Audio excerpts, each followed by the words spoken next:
כתב מזמן, ואני כבר לא יכולה לקרוא אותו, שיר.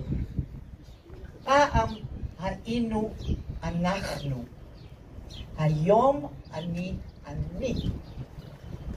סליחה שאני לא זוכרת את השמות של כולכם, ובעיקר דבריי נוגעים לנו.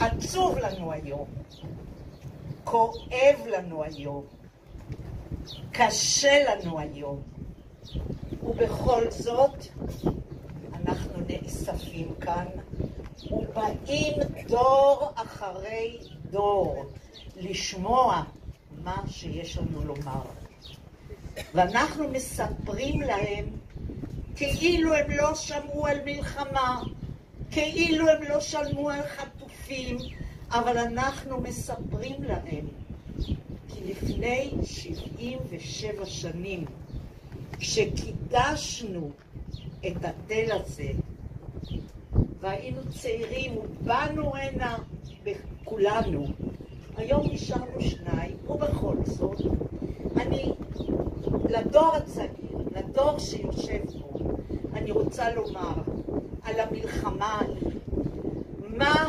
היינו אז ב-48, מדינונת פצפונת עם צבא שלא היו לו מילואים, כי היינו ראשונים, לא היה מי שמלא את מקומנו, וידענו שזה אך ורק בידינו.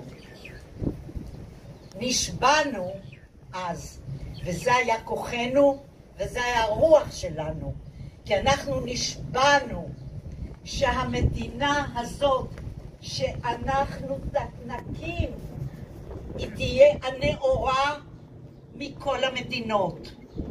היא תהיה הצודקת בכל המדינות, ואנחנו נלביש אותה בכל המחלצות, נייפה אותה, קידשנו אותה, והלכנו בשמה ללא שום מחשבה על מה יהיה.